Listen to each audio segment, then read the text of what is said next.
It's my pleasure to welcome to stage Devin Redman, who is co-founder and CEO of Theta Lake. He'll be talking about how Zoom, Webex, Slack, and Microsoft Teams impact compliance programs and data protection requirements. Devin's got over 20 years of relevant experience here. He's a bit of an action man as well in his spare time. And Theta Lake is a great innovator that's ahead of its time, given what's happening with regards to work from home and the other changes over the last year. So delighted to welcome you, Devin, to stage. Thank you very much. Hopefully my mic turns on. There we go. Perfect. And I will go ahead to the first round of slides. So first of all, fantastic to see everybody live. Second of all, I am not brave enough to sing. I was quite satisfied that I put pants on. I remembered to do that.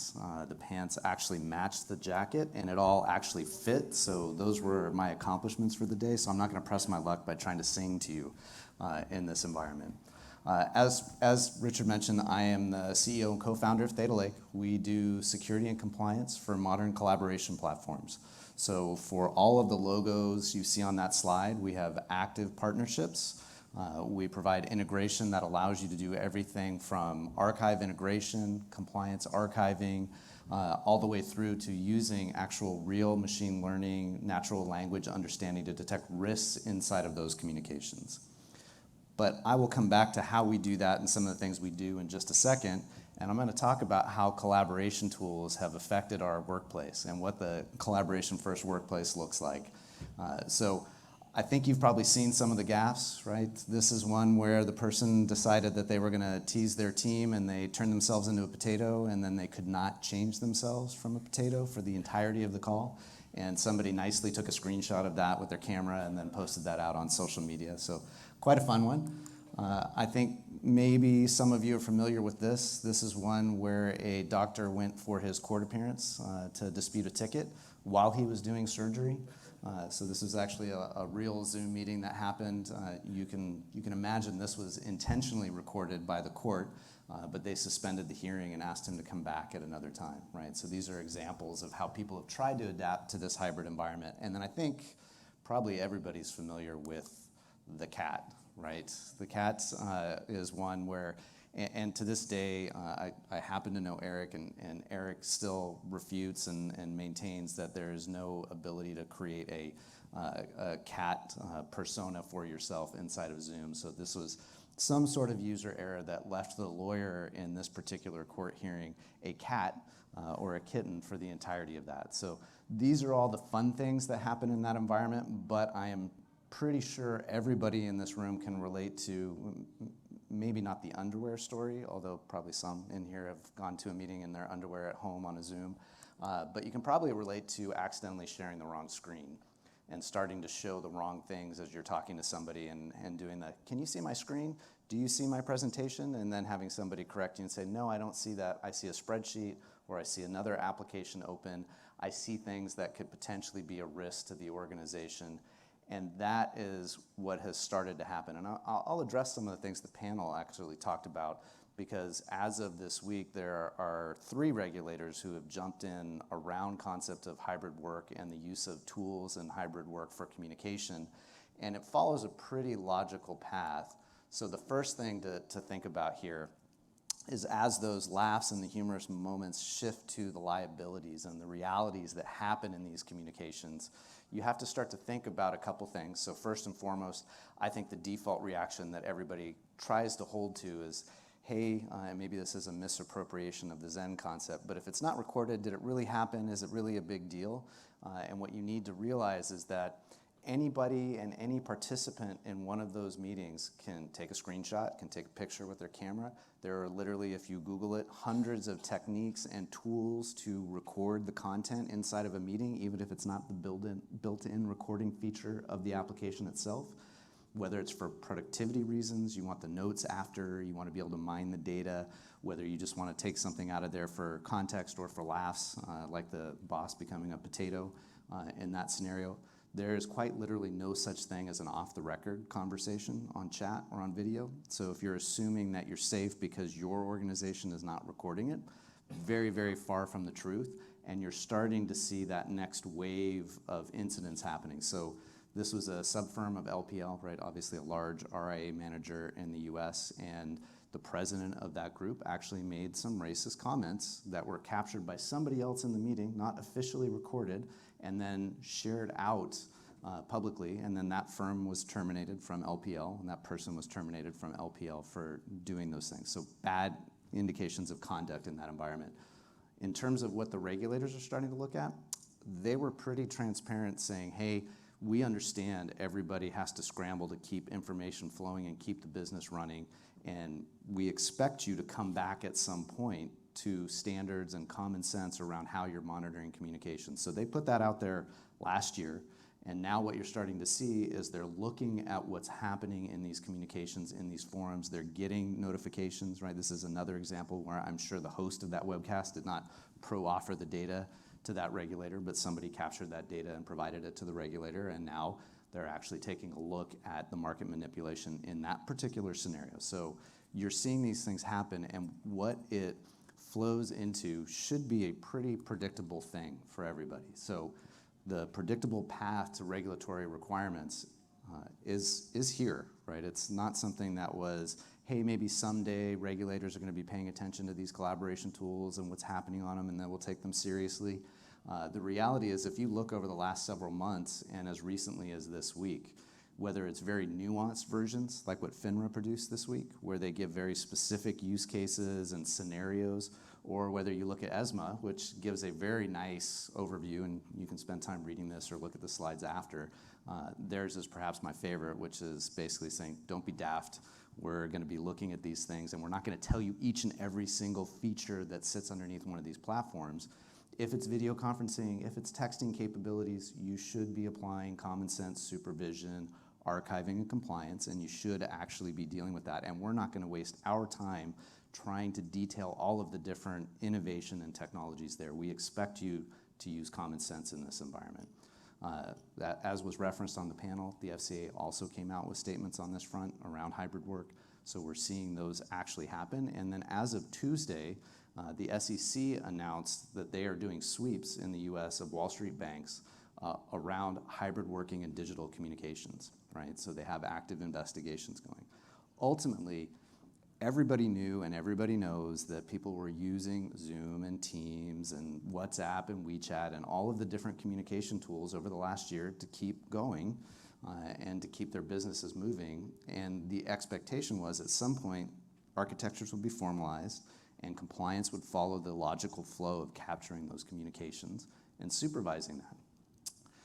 Regulators are not going to lead on that front. They are going to watch the behavior of all those organizations. And so they are now saying, hey, we told you that we were going to be paying attention to this, and now we're asking you to tell us what you're doing, and we are going to be proactively examining that.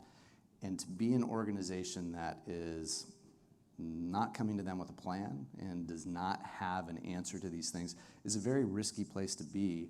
And I'll talk about another reason why, which is many organizations have been proactive over the last little bit, right? So this is something that's near and dear to our heart. This is what Theta Lake is used for, is to actually capture video communications, chat communications, things that maybe your traditional email archive or your traditional voice recording infrastructure have not been able to do, to be able to actually analyze what's being shown on a screen in a screen share, whether it's a document share, whether it's an app share, whether it's an in-app whiteboarding, or whether it's a document being held up on screen, and being able to detect things inside of that. And it's actually being used at large scale in organizations who are interacting with those same regulators. So those things have a very tight symbiosis, right? So in these scenarios, knowing that it is actually being used in those global environments, knowing that folks are shaping the regulatory expectation and perspective, in some ways can be good because there are blueprints out there and potentially regulators are going to provide those blueprints for you that you can actually follow. In some ways it's bad because you're going to be the one potentially that comes to that conversation where they're asking you why you do not have a similar program. What is your program going to look like, or prescriptively tell you that you need to do things that you were not prepared to do because somebody else set the table stakes for that, right? Set the directions for that. So really important things to think about here.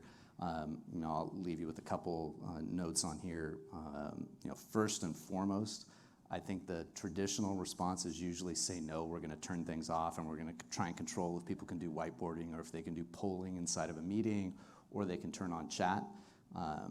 Ultimately, that doesn't win. The business wins in this scenario, and the business wins not because the end users of the organization want those features, it's because the customers and the people they interact with demand those features. And in a world where we're going to continue to be more and more hybrid and deal with remote scenarios where those platforms, Zoom, Teams, et cetera, have proven themselves to be a great way to communicate and collaborate, especially with customers and clients and partners, they will continue to be used. And so trying to say no to them just means you're creating a resistance path that will funnel people outside of your compliance flow. And you want to keep people inside of that compliance flow. So think about it from that perspective and understand that it will be used and will be adopted in that environment. And then the other thing to think about here is that this is happening all over the globe, right? If you look at some of the names on that list, these are North American companies, these are European companies, these are UK companies that are dealing with requests from the FCA, from FINRA, responding to SEC, responding to IROC in these scenarios. So definitely something to keep in mind on that front. And then I will just quickly talk a little bit about what we do at Theta Lake and how some of these things manifest. So I mentioned previously integrations with a lot of the logos on that screen.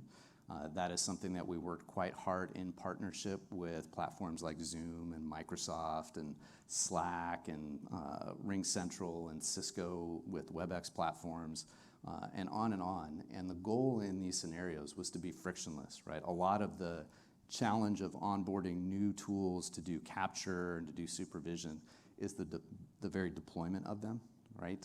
So thinking about how am I going to get this on devices? How am I going to change my network to be able to capture those things? And that's something we've solved by creating API-based integrations. So no disruption, no need to touch a device, no need to deal with things around VDI, no need to deal with things around deployments in the network. Very easy and simple to turn on, and very easy and simple to solve the base use cases, which is first, don't disrupt your existing compliance flow, don't disrupt your existing supervision or archive systems.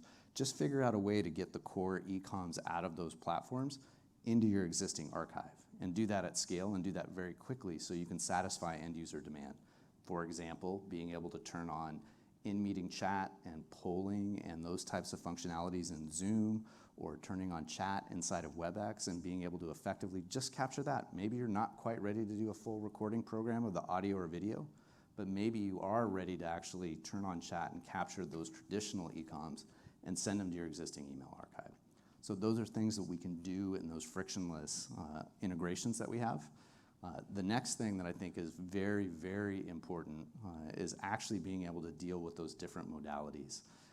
Trying to deal with an audio transcript or just the audio recording in an environment where things can be shown and shared very easily means that you're missing a tremendous amount of context and potentially a tremendous amount of the e-coms inside of those communications. So one of the things that we are a pioneer in is the ability to actually not only capture the visual content and archive that and allow you to scroll through that, but actually detect risks inside of that, whether those risks are things shown on camera, whether they are shared in the screen share, whether they appear as something that's inside of an app that's shown on that, or whether it's in the whiteboarding capabilities inside of those collaboration platforms. So being able to have detections that give you an ability to understand potential risk inside of a video meeting is a pretty critical component. We may or may not detect whether or not somebody came to the meeting with underwear and no pants, those types of things, but we certainly can tell you and identify